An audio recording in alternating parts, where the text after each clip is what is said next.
तो बिना आपका वक्त गवाए हम लिए चलते हैं उन आंकड़ों की तरफ जो बिहार विधानसभा 2025 चुनाव के असली असली स्थिति दर्शाती है। चलते हैं आंकड़ों की तरफ। अनुरोध करेंगे इस वीडियो के कमेंट बॉक्स में अपनी राय प्रतिक्रिया जरूर दीजिएगा और वीडियो को लाइक शेयर जरूर करेगा।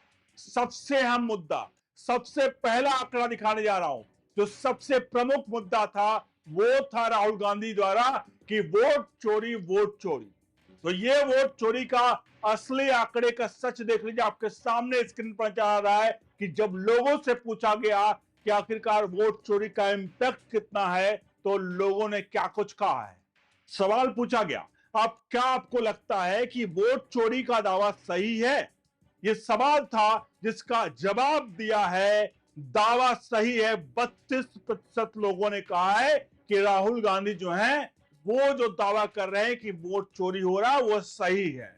लेकिन सबके बीच में दूसरा दावा, जो दावे पर जो लोग कह रहे हैं ये दावा झूठा है, यानी कि 59% लोग कह रहे हैं कि दावा झूठा है और कह नहीं सकते हैं। 9% है, यानी कि 59% के साथ नरेंद्र मोदी को लोग कह रहे हैं कि ये जो है ये दावा जो है राहुल गांधी के द्वारा जो किया जा रहा है चुनाव में वोट चोरी वो पूर्ण रूप से झूठ है।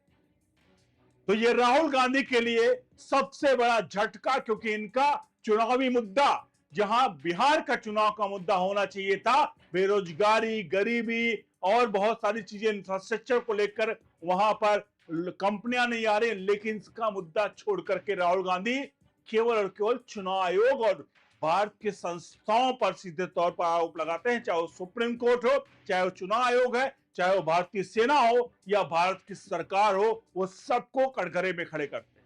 लेकिन सबके बीच में यहां राहुल गांधी को बड़ा झटका लग रहा है। आपके सामने दूसरा आपको आंकड़े दिखा रहा हूं, आपके सामने नजर आ रहे हैं। दूसरा आंकड़ा सबसे प्रमुख आंकड़ा है। बिहार में जाति जनगणना का से किसको फायदा हो रहा है? राहुल गांधी जाति जनगणना चाहते, लेकिन ये देखिए एनडीए को 47.1%, महागठबंधन को 37.2% का यहां पर साफ तौर पर दिख रहा है कि एनडीए को यहां पर जाति जनगणना का जो राहुल गांधी दाव खेल रहे थे वो तो उल्टा दाव पड़ गया। यानी कि दो आंकड़े हमने आपको दिखाए, चुनाव आयोग को जहां पर राहुल गांधी चोरी का आरोप लगा रहे हैं और दूसरा आंकड़ा जो बताया जहां पर बिहार में जाति जनगणना से किसको फायदा हो रहा है, ये भी यहां पर सगुफा जो था वो पूर्ण रूप से राहुल गांधी के विपक्ष में जा रहा है। अगले आंकड़े की तरफ बढ़, अगला आंकड़ा है कि बिहार के लोग नीतीश कुमार के बारे में क्या सोचते हैं। जी हां, ये आंकड़ा है, इसमें लोगों ने जो उत्तर दिया उसका है शानदार कार्यकाल लेकिन अब थके हुए 31% लोग कह रहे हैं। स्वस्थ रहने तक मुख्यमंत्री बने रहेंगे 19% लोग कह रहे हैं। उनके जैसा कोई दूसरा कद्दावर नेता नहीं 12% लोग कह रहे हैं। युवाओं को सत्ता सौंपने का समय आ गया है 24% लोग कह रहे हैं। कोई टिप्पणी नहीं 14% लोग कह रहे हैं। यानी कि अगर हम क्योंकि पहले तीन आंकड़े दिखाएं, शानदार कार्यकाल, स्वस्थ रहने तक मुख्यमंत्री, उनके जैसा कोई कद्दावर नेता नहीं है, यानी कि 31, 19 हो गए 50 और प्लस 12 यानी कि 62% जो है वो ये कह रहे हैं सीधे तौर पर कि नीतीश कुमार बिहार के लिए सही हैं। यानी कि ये राहुल गांधी के लिए एक और झटका और तेजस्वी यादव के लिए जो झटका, जो अपने आप को कह रहे हैं कि उम्मीदवार घोषित कर रहे हैं कि वही मतलब वो अगले वाले आने वाले मुख्यमंत्री होंगे, उनको ये बड़ा झटका लगता दिख रहा है। आगे बढ़ते हैं, अगले आंकड़ों की तरफ आपके सामने स्क्रीन पर जा रहे हैं। अगला आंकड़ा प्रशांत किशोर पर है। प्रशांत किशोर के बारे में आपकी क्या राय है पूछा गया, तो लोगों ने कहा कि 12.4% लोग कह रहे हैं कि वो किंग मेकर बनकर उभरे। उसके बाद खेल बिगाड़ेंगे 32.7% लोग कह रहे हैं। अगले चुनाव की तैयारी 43.2% लोग कह रहे हैं और 2025 में सरकार बनाएंगे यहां पर 11.6% लोग कह रहे हैं। लेकिन यहां पर सबसे बड़ा आंकड़ा जो है अगले चुनाव की तैयारी कर रहे हैं और खेल बिगाड़ेंगे, ये दोनों बड़ा खेल है क्योंकि अगले चुनाव की तैयारी से ही खेल बिगाड़ रहे हैं यहाँ पर, चाहे वो नीतीश कुमार का हो, चाहे वो गठबंधन का हो। शायद यहाँ पर साफ तौर पर प्रशांत किशोर ने ये जो दाव चला है, वो दाव साफ तौर पर झटका है यहाँ पर एनडीए के लिए भी और महागठबंधन के लिए। बहरहाल किस तरफ इनके वोट जो है, किसके वोट ज्यादा खींचेंगे और किसके वोट शिफ्ट हो रहे हैं, ये आगे वाले समय में देखने को वाले होगा। आगे बढ़ते हैं अगले आंकड़े की तरफ। अगला आंकड़ा सबसे आम है, वो आंकड़ा है जाति वाला। जी हाँ, बिहार में आज अगर चुनाव हुए तो किस समाज को वोट किसे मिलेगा, उसका आंकड़ा आपके सामने है।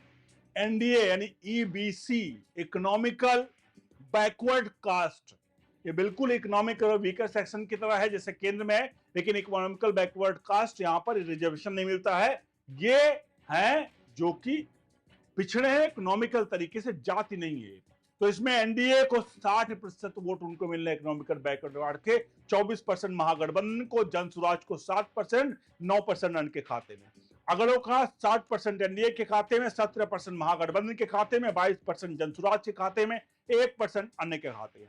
महादलित का 45% यहाँ पर एनडीए के खाते में, 15% यहाँ पर महागठबंधन के खाते में, 12% यहाँ पर जनसुराज के खाते में, 8% अन्य के खाते में।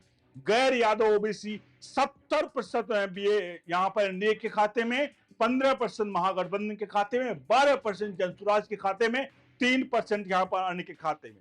पासवान का वोट 65% बीजेपी यानी एनडीए के खाते में, 25% महागठबंधन के खाते में, 7% जो आ रहा है वो जनसुराज के खाते में और 3% जा रहा अन्य के खाते में।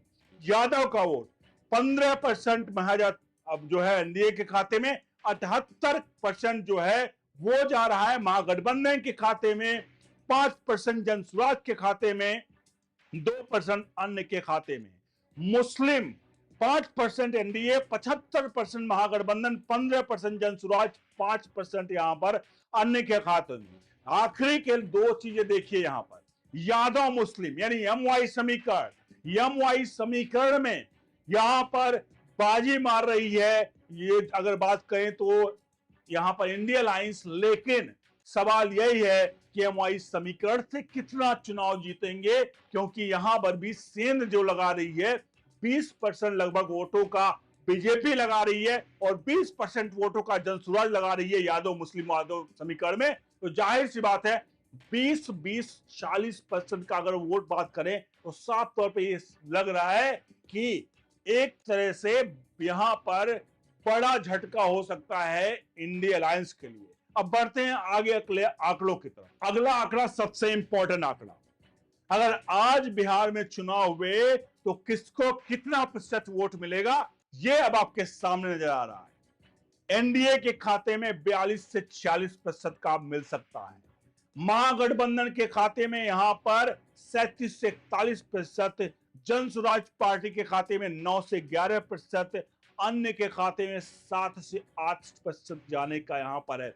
42 से 46%, 37 से 41%, यानी कि सीधे तौर पर अगर बात करें तो ये जो डिफरेंस है लगभग अगर बात करें तो 6 से 7% का डिफरेंस है एनडीए इंडिया अलायंस में।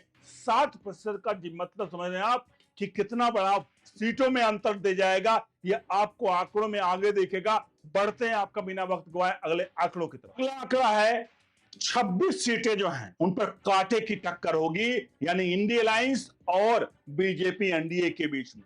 इसमें मिथिला की 3 सीटें हैं, सीमांचल की 1 सीट है, तिरहुत की 1 सीट है, 3 सीटें हैं, मगध की 6 सीटें हैं, भोजपुर की 8 सीटें और 5 सीटें होंगे अंग क्षेत्र की, यानी कुल 26 सीटों पर यहां पर कांटे की टक्कर देखने को मिलेगी। और ये 26 सीटें ही डिसाइड करेंगी कि कौन किसकी तरफ जा रहा है, यानी कि वोट किस करवट रुख बदल रहा है, ऐसा हो सकता है। लेकिन आगे बढ़ते हैं, कुछ और आंकड़े जो दिलचस्प आंकड़े हैं और फाइनल सीट वोटिंग उसकी तरफ हम बढ़ेंगे।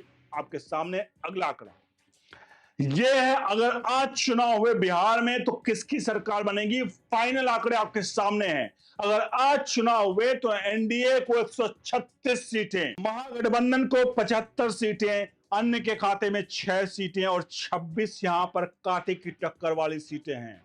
तो समझिएगा आप यहां पर 136 सीटों पर महागठबंधन मतलब एनडीए और बहुमत का आंकड़ा 122 का है। 122 का बहुमत का आंकड़ा और 75 पर अटक जा रही है महागठबंधन। यही मैं कहता कि 6% वोटों का जो आंकड़ा है वो आंकड़ा साफ तौर पर बड़ा झटका दे रहा है यहां पर इंडिया अलायंस को। और जो तेजस्वी यादव कह रहे हैं कि वो मुख्यमंत्री बनेंगे, ये सर्वे तो साफ कह रहे हैं कि वो मुख्यमंत्री शायद कहीं ना कहीं उनका सपना चकनाचूर हो रहा है। यानी कि आने वाले समय में यही अगर आंकड़े रहते हैं तो जो लोग ये दावा कर रहे हैं कि केंद्र में सरकार जो होगी वो मोदी की हिलने वाली है, मुझे लगता नहीं ये आंकड़े कहीं से भी बीजेपी को चिंता करने वाले, क्योंकि 26 सीटें इसमें टक्कर वाली हैं। समझिएगा, वो 26 सीटों में अगर हम 50-50% भी कर देते हैं तो 26 में से 13 कर देते, 136 में 13 जुड़ता है, 149 सीटें 150 तक जा सकती है बीजेपी, और महागठबंधन जाकर 80-85 पर लुढ़क सकती है। एक आंकड़े इधर उधर भी हो सकते हैं, लेकिन कितना इधर उधर होंगे, बीजेपी एनडीए जो है वो सत्ता में श्योर आ रही है। और बाबू यादव जी का बुरा हाल होने वाला है, क्योंकि उन्होंने सवारी की है।